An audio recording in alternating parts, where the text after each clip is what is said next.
Welcome to the Donna Seebo Show. Donna is an international mental practitioner, psychic, award-winning author, counselor, speaker, teacher, and radio television talk show personality.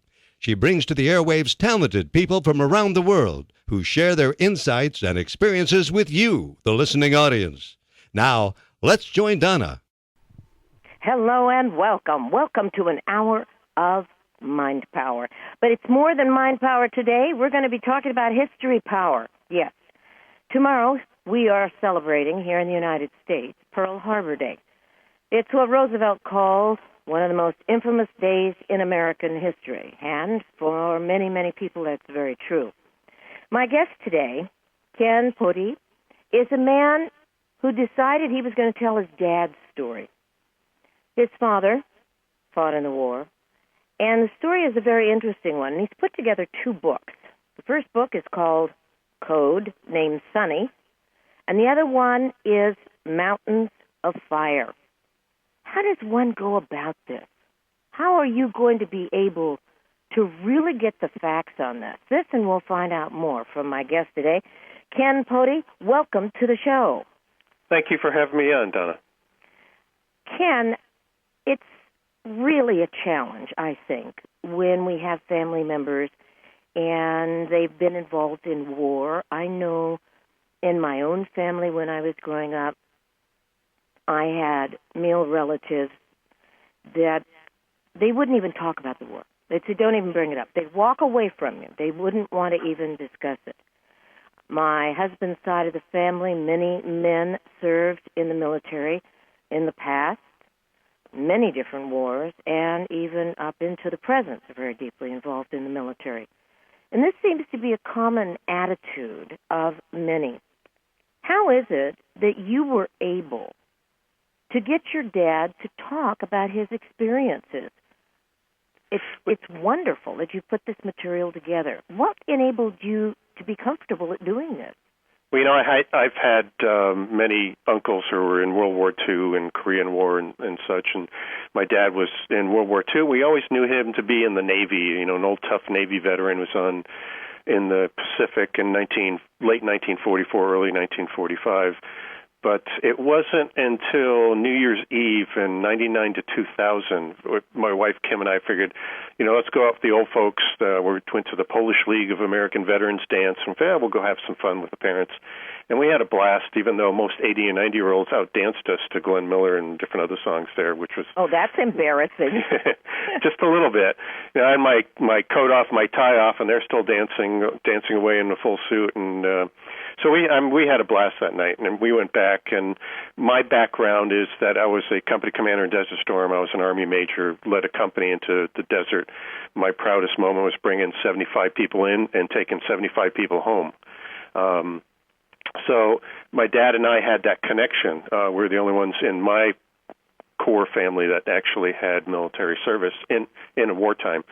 And when we got back to the house, he said, why don't you come in for a nightcap? And we went in and we're talking, and my dad had given his time for years to the Catholic schools, and he would teach computers for free. He would set up networks with his own money in the school so the kids would have, you know, some computers to work with.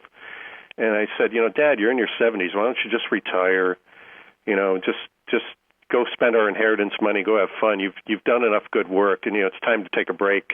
And he started to cry. And if you know some of these old veterans, you don't see that out of these guys at all. And my dad was he was always a tough dad. He was a good dad. He just, you know, he's that kind of guy. He didn't even cry at my grandmother's funeral. So it took me by surprise. And I said, well, what's going on? And I think because I had that experience as well, he explained that he was behind enemy lines in France at 16 years old because he spoke fluent French to deliver radios to the partisans, the Free French and the Maquis partisans, which were the communist partisans, in support of Patton's fake invasion of Pas-de-Calais, which is called Operation Bodyguard. So having said all that, I've said, you know, why didn't you tell anybody about this? And he said, because if I'm still here, they're still here. And as you know, if you have relatives in World War II especially, they just didn't want to talk about it. They wouldn't, none of them would talk about it. And I think the only catalyst or the only thing that was in common is that I was a war veteran too. And the same thing happened with my father-in-law, John Matus, who flew 30 missions over Germany in a B-24, which is going to be a future book called Sugar Baby. But he was able to talk to me as well. So I was talking to my dad. So I decided to write a book about it, and I wrote Codename Sonny. And Codename Sonny, I decided to tell his true story, but I wanted to add something to it in the modern portion of it, because a lot of us kids of World War II and Korean War veterans or whatever war want to find out what's going on. So I wrote the book Past Present. So the past is the actual true story, and the present is the what if they found us, in respect to my dad saying if I'm still here, they're still here. So the present version of it, it goes past, present chapters. The present is they found us. Mm-hmm. Now, I want my listeners to know that you have quite extensive background in education. You did spend 13 years in military service in the Army, and you were a major. You also, as you said, served as a company commander during Desert Shield and Desert Storm. You won the Bronze Star, the Kuwait Liberation Medal, and the Combat Air Medal. Your book has won a number of awards, and I think it's so good that these stories are coming out. I think it is not just a privilege to be able to talk about men like your dad, but I think it's important for us to understand that one of the things that America represents to the entire world on so many levels is an aspect of freedom that very few places on this planet have. I was discussing it early this morning with my husband before he had to leave for a meeting, and I thought, the more educated I become, the more people I interview, and I've interviewed thousands of people on my shows, I am so aware of how precious freedom really is. And in your story, Codename Sonny, the words you just mentioned, they're still out there. It almost makes someone think, is this bordering paranoia? No, it is not. There's always going to be that component of the human creature that's going to say, I want what you have, or you do not have the right to this. It's an ongoing battle. It's a daily battle. And it's something that, again, America has always represented to other people, the freedom of possibility. Nobody guarantees you anything, but you would have the right to make your choices. You would have the right to say no to what you didn't want, and so much more. This story is really intriguing because your dad was so young, 16 years old. But we have to go back to that time frame. A 16-year-old then was a man, considered a man. There really wasn't anything like a teenager.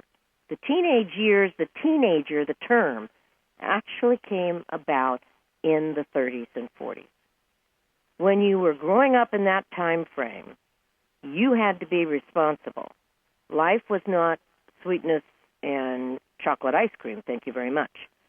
No, many children had to work so that their families would have food on the table if they were lucky.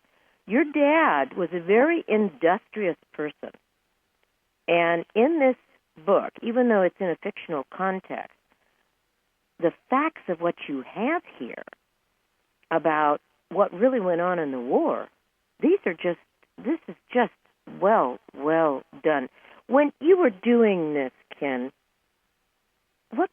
you're a veteran, what kind of emotions did you go through with this publication?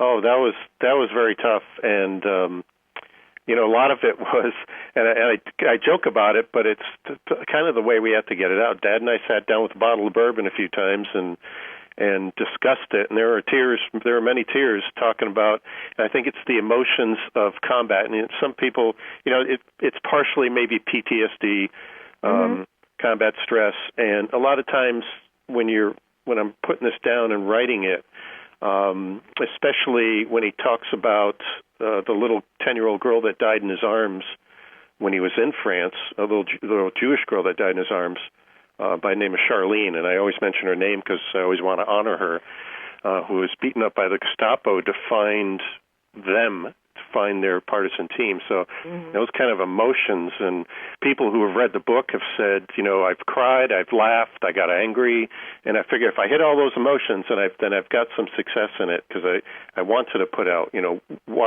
how these people felt and what they went through was nothing that I think any of the kids today will ever experience, hopefully. I have yet to meet a military man or woman, anyone really, that has ever had the experience of war, that glorifies it. I've never met anybody. In fact, I find those that maybe will want to glorify it in some way, they've never really lived it. No. I just think that what you portray in this book about the various people, the human side of the reality of the ugliness of it. And one of the things that you bring out in Codename Sonny is the underground.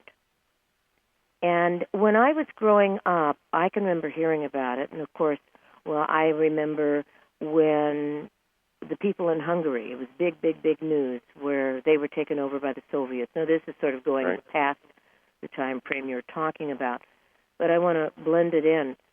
The humans that are out there, the people, no matter where they are in the world, saying, I'd rather be free than be a slave to a system. And they would prefer to die than to not fight for what they believe in. And I thought, this is pretty powerful stuff. This is really not a lot you hear about. If someone happens to introduce you to a good Marlene Dietrich movie, or some old movies of World War II, they bring it out a little bit. I think there was one done by Spencer Tracy that was just very powerful. It was all about one person's survival because of this incredible network of people who put their lives at risk every moment of the day. And this is something that you give a lot of information about. You also talk about aspects of how the French, they had this tremendous underground, but also that there was a group of the French people that did everything they could to support the Nazis. And you had a certain term for them. What was that term? It's the Vichy. It's the Vichy French. Okay. Yes. The Milice, which make gray mice because they wore gray uniforms. La Milice. And I know my French editor is telling me I'm not pronouncing it right. But I actually, how I got that information is I ran across a lady who grew up in south of France whose relatives at the Christmas table, half of them were Vichy French that supported the Nazis, and the other half were worked with the Free French, and this is in the 50s. And they'd be fistfights at the table because one supported the Nazis and one was trying to get free France.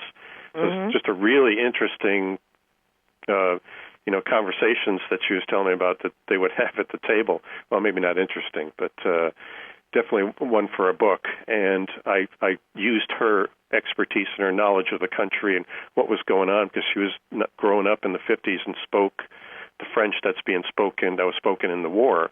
And if you go back now today and you have somebody translating French now, then it's not going to be the same. So I try to get that authenticity into it as well. Boy, that's where recording the history is so significant. And what you were able to do with your dad, and I think, again, because you have that compatibility of being a veteran and having walked the path of war yourself, it's quite significant. The first one, Codename Sonny, is really gripping, because it is just amazing how you were able to put into this book your dad's journey, but also to create an awareness that we have to be on guard. We must be alert that there always is going to be some kind of hate or poison of thought or lust for power that individuals will always have, and we have to be vigilant, period. Your second book, Mountains of Fire, and this really makes a very good package. Why did you decide to make 2 books instead of putting everything together in one? Well, actually, I wanted to tell Dad's story and cut it off at a certain point because the impact of telling just his story and stopping, when he left the theater of war and went back to England and eventually back to the United States, is that I thought it had a greater impact. Just so your readers know, and your listeners know, is I'm actually working on a project to combine the 2 books to make a greater book and expand the first book to include some more information I found out about Dad, and he passed away last year, unfortunately. But I found out some more information when he was behind enemy lines, stuff that he had written down and hidden, and I found it, going through his stuff. Oh, for heaven's sake! Yeah, so some real real hooks in there that just real surprising information that I didn't know. So I will combine the 2 eventually, but separately they still make a good novel because Mountains of Fire starts the second Codename Sonny ends. Literally the second, and the last scene in Codename Sonny is pretty much starts the first scene in Mountains of Fire, and it's a past present as well, and as you've read it, it's basically whoever's left, who Sonny left behind, now has to find a way out of France because they were compromised, which was very common. Now, one of the aspects of both of your books that I really, really enjoy is that you present certain points of information about what else is going on. When you look at Europe, when you think about the war, everything is so tight together. England, Germany, France, all of these countries are very, very closely associated. We take so much for granted today. And when Spain was going through its stuff, there's so much that overlaps.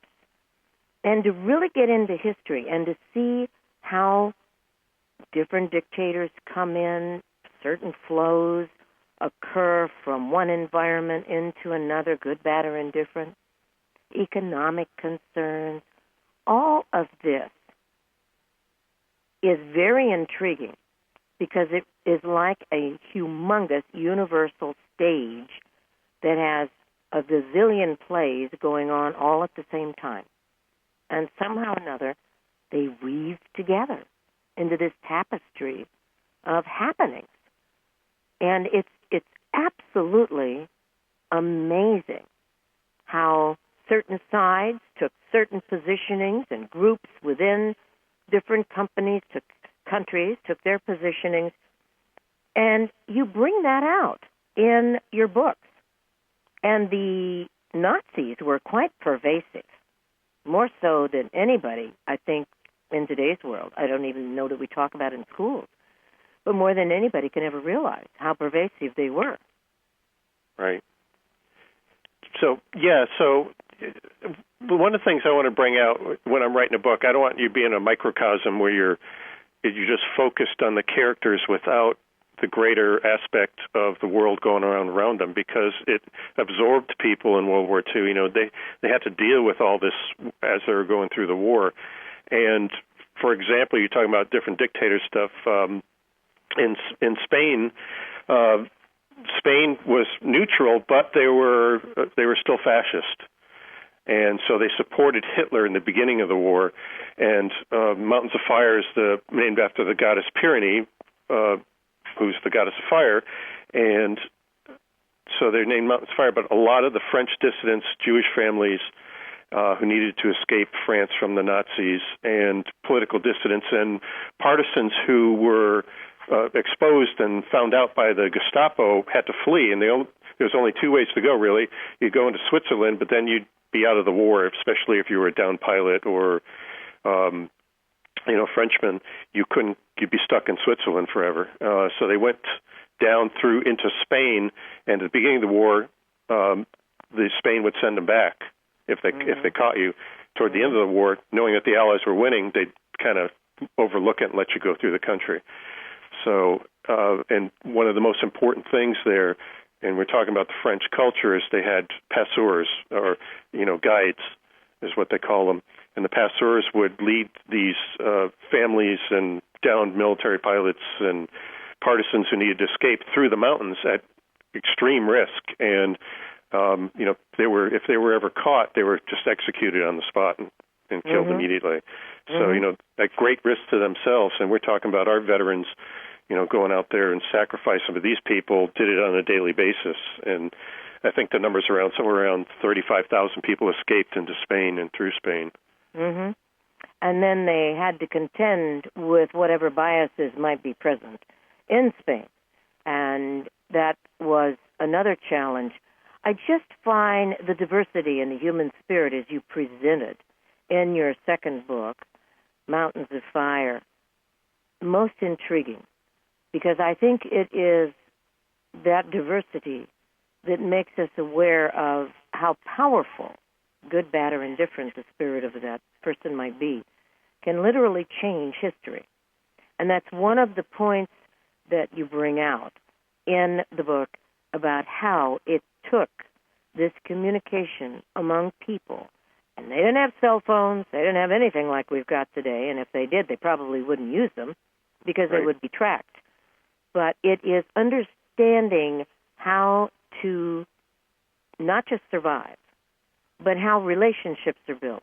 And you weave a phenomenal love story in here in a wonderful way. You weave in the power of love itself and how that impact is really one of the driving forces behind so many people. They hold life precious, and again, they refuse to be slaves. So it's something that you have taken and woven into your material from a perspective that I think really balances the male-female side. I was reviewing some material just last night, written by someone that I have a great deal of respect for, and I was observant of the fact that they did not give very much of the female side in their material. It was very, very much from a man's perspective, and I don't have anything against that. It was just an observation. In your book, I really have to compliment you because you represented so many of the women in a way that showed that they were just as fierce as fighters as the men were. Right. No, definitely in France. And if one of the characters, Lelaine, who's in the second book, Mountains of Fire, she was an actual partisan that had been shot by the Gestapo, or actually it was a sniper killed her, and she was a sniper herself, along with her sister, and they were teenagers, and they were fighting the Germans. So I put her in the book to honor her. And a lot of my characters come from real people, actually. Yes, and this is something that I think is very important, because too often people do not see women as warriors. Well, how many times do you hear the remark, be careful, you get a mother angry, you've got a she-tiger here, she'll take and slit your throat in 2 seconds. Yeah, I mean, I heard that when I was growing up from so many people. You can push you might be able to push a woman to a certain point, but there is going to be that point, and believe me, when she reaches it, you're going to wish to God you hadn't gotten there. And there's a lot like that. I'm sorry, go ahead. Yeah, no, what I was going to say is, this is something that in your writing, presenting the part of the woman, there are so many people I know that say women shouldn't be in the military. They think we're fluffheads, for God's sake, and I just don't get it, because I can guarantee you, a female sharpshooter, they have discovered through research that many times the women can be better than the guys. A lot of the partisan women in France during that time frame were snipers. So they got something right there. They were very effective, but it's a very dangerous business too. Well, it is. And I know my husband said to me, Donna, you just don't understand. The reason men go to war is because they're going to protect home and family. I thought to myself, and you think the women didn't during the Civil War? They didn't fight for what they had to fight for. I don't know why they have this idea we gals are out there with full skirts and fluffy hats, and we just have big brown or blue eyes or green eyes, and we're just going, duh. I don't think so. Well, I don't know. I believe Lulaine had a skirt and a beret and a sniper rifle in one of the scenes. So. Yeah, she was quite a character. Your book is historically, there's so much good information in it. And I know there might be some of my listeners that are saying, Donna, why in the world do we want to read about war? Well, there's a fact about history, and I know my audience has heard this said before. Not me necessarily, but others. If you are not willing to learn from history, if you're not willing to learn from the past, you're probably going to repeat the past again and again and again. And God knows, I know in my lifetime, the list of wars that have gone on around the globe, atrocious. In your lifetime, right, there is that level. Doesn't seem like we've learned very much as human beings. And that's a sad statement about us. But every generation needs to know these stories. Every generation needs to be aware of the men and women that really believe that they have the right to be free, and they were willing to do everything necessary to be there. And it was very painful. There's nothing romantic about it. There's nothing that you can just paint it and glitter it with gold. No, you have to look, I think, at the truth. But at the same time, with all of the horror of war, and this is another thing that you bring out with your books, Codenamed Sonny and Mountains of Fire, there's love stories, there are stories of compassion and care and concern, dedication, commitment, honor, integrity, all of these components and even more.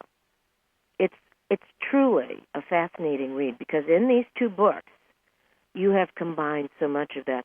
And I think your father is probably very pleased that you were able to share his story. And if he's like some of the relatives that I have, he says, no, it's no big deal.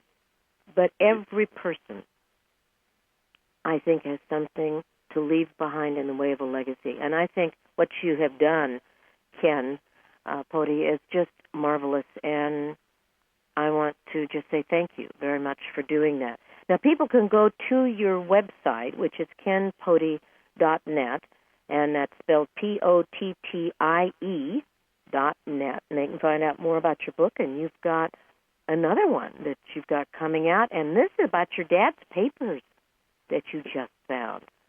Right. Wow, it looks like you're going to be busy for a while.